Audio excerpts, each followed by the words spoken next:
Good morning. I'm Mark Baer. You're watching the YourTown television program, and my guest, Ventura Phares from Catholic Charities. Welcome. Thank you. Good morning.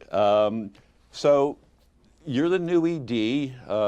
You've been on, what, 3 months now? 3 months, yes. And so, how does one become the executive director of Catholic Charities? You get the calling. Yes. You get the calling to work for Catholic Charities and apply. Yeah. Luckily, I was been active in my community in different social justice activities and work. And Well, let's go through your background a little bit. Yes. So how did it all start? Because Well, it's actually, I grew up in Salinas, and my dad worked in agriculture, and my calling at 17 was to work for farm workers, and I went on to become a lawyer. And my first job in Salinas was at California Rural Legal Assistance, kind of a long title, but it's attorney for farm workers and other low-income people in the Salinas, Monterey County. So that's where I kind of got started on working for the working poor and advocating for them and helping them with their immediate needs, but also giving them hope to, improve their lives. So that's kind of how it started 30 years ago. And from there, I just became more active in my community in Watsonville and in Salinas, being on commissions for housing and Dominican Hospital and just everywhere where we can help our community, both immediately and also just kind of globally in our own counties. How can we improve the lives of people that are working every day?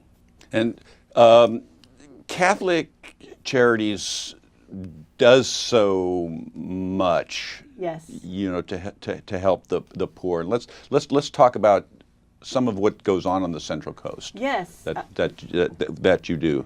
Yeah, so Catholic Charities has been around since 1984, so we're the arm of the church, but we're independent with our own board of directors. And what we did is see what is the biggest need in our community, and from there, take it on, right? And so one of the biggest things was providing a documentation for people that have the ability to become legal residents, have legal status, and become citizens. We have about 96,000 farm workers in our community. Wow. And we rely on them for our produce and our wine and everything else. And so we know that we found that a lot of people were kind of taking advantage of them and charging them thousands of dollars. So we started our immigration and citizenship program to help actually the economy, right? So it's a just economy for all of us, so that they are properly documented and can move on to the path of citizenship. So that's one big area, and we do that pretty much across different Catholic charities across the state do that, and across the country as well. Another one we do is emergency rental assistance. So we prevent homelessness. There's a lot of people working on homelessness right now. We've been working on preventing it. So when we have a family or an elderly person that is on a very low income and they get an auto repair for $500, that's going to be difficult for them to be able to pay rent and the auto repair.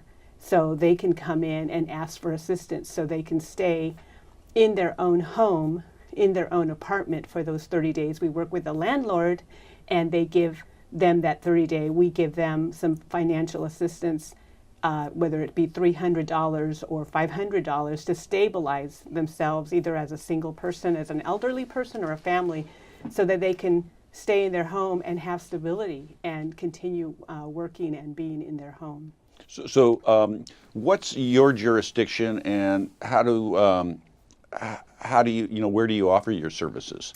So ours is the jurisdiction of the Diocese of Monterey. So most of that we offer is in Monterey County and Santa Cruz County and San Luis Obispo County to a lesser extent, and to a lesser extent San Benito County. Our dream is to be able to grow to those areas, but most of it is Monterey County, Santa Cruz County right now, and which is pertinent to our community here. And we hope to be able to provide services as we continue to grow. of course, when I say Catholic Charities does the work, it's not. The question is, well, who is that? Okay. Yes. The answer to that is people in our community that donate yearly, quarterly, sustaining members that give $1,000 a year. We have a whole membership group that gives $1,000 a year at least to sustain us, that believe in the call to economic justice and providing that human dignity to everyone. That's where Catholic Charities, the principles of Catholic Charities comes in. People come in from all backgrounds. It's because we're Catholic, not because they are, and we want to make sure that people are stable. That will help reduce poverty. And I guess we should say here that you don't have to be Catholic to No, take advantage not of at all. Catholic Charities, because that's another. Yes. Let's go through some of the that. misunderstandings. Yes, yes. And things that you're finding even on your first few months on the job that's not necessarily clear what people understand and what they don't, what they do and what they don't. Right. People that have not given to Catholic Charities might ask that question: do you have to be Catholic? And we have no questions related to any faith or background. We have Catholic Charities because we are Catholic, and that is kind of the social, economic justice, moral issue for us to reduce poverty, going back to the fact that every person has dignity and is valued in our society. So we honor that, and there is no requirement at all for any person that comes in to help. We've helped people. We've helped refugees from, different countries. We've had people of all backgrounds and all faiths, or no. That question does not come up at all. And how do you get the word out to what you're offering? Well, because we've been around 40 years, people okay. in need, if they might know somebody that already has had that offer.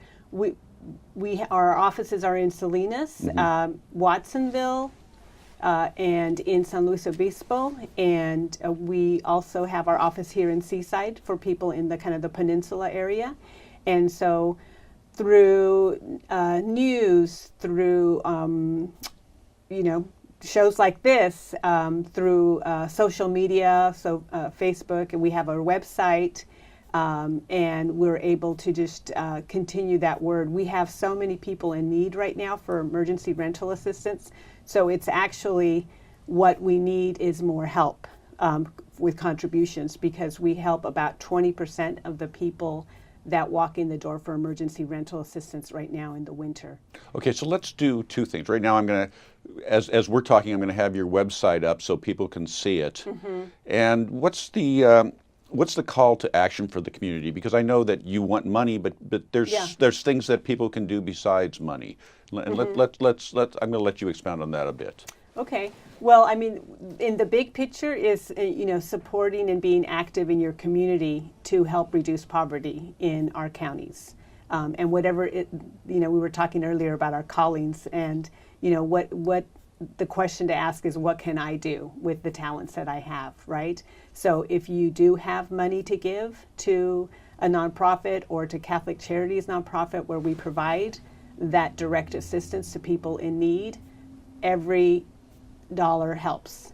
If you want to volunteer and you have some kind of skill and you want to volunteer, we also can help you with that. Right now we have 4 CSUMB interns that are helping with a community garden, for example.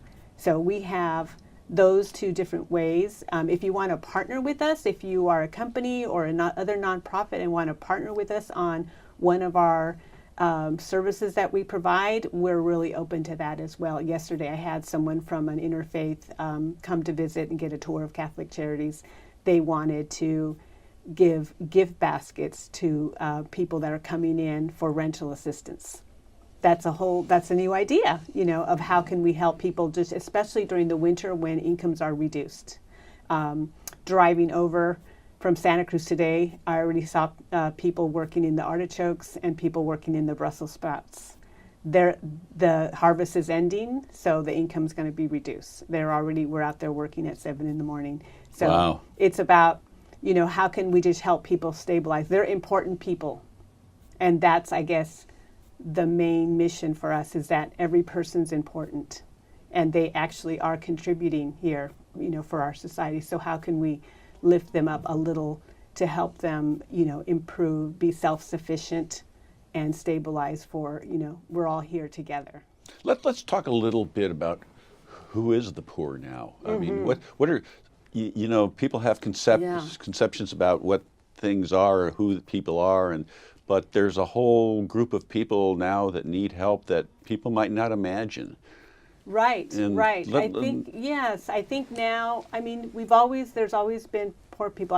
I just was reading from 1910 when Catholic Charities started in the East Coast with the immigrants and the Irish coming in early on in the early 1900s, and how poor they were and how they stabilized to help them into schools, give them food so they can go to school. So throughout the 100 years that we've been around, it's always been who is the most vulnerable, and mostly it's been immigrants, because they just arrived, but they're working and they're ready to work.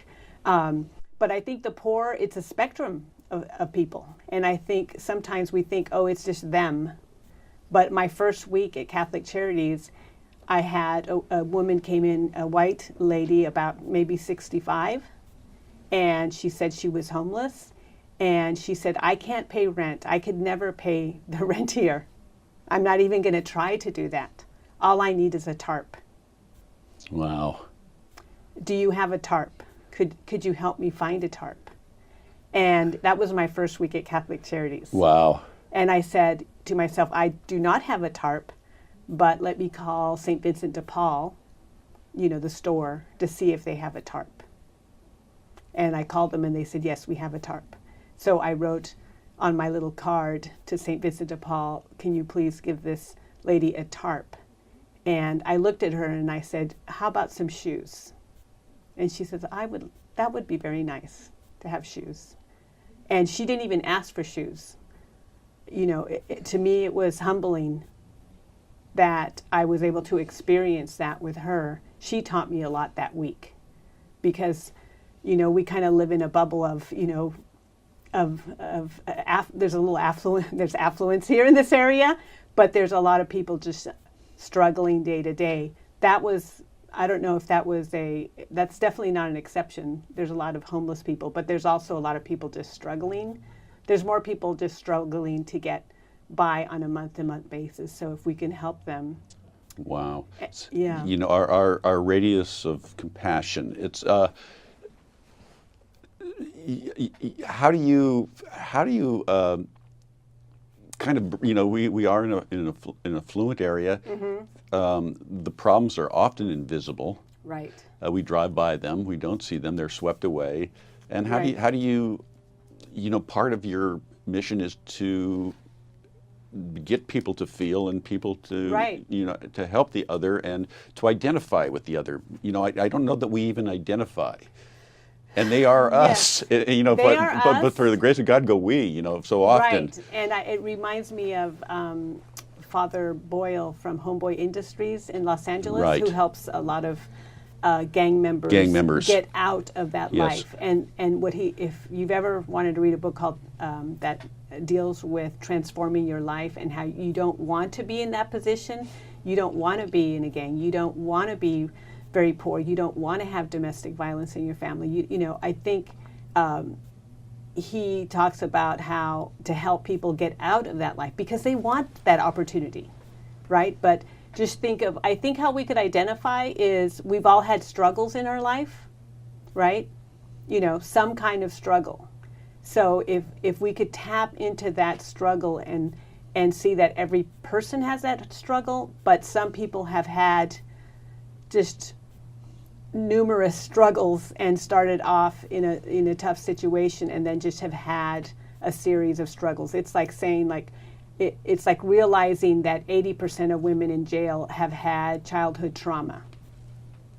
I think just those things, those facts can help us to understand that they're not just the other people with problems that they're not like me. It's like, no, that they've had many problems, and it's been just extremely difficult to move away from that and be able to, go to high school, just swimmingly, and college, and pursue your career. And I guess, Yeah. so let's, just because our time is limited, first of all, you can make a difference in people's lives. Yes, yes. Sometimes you give and you don't realize that there's someone on the other end.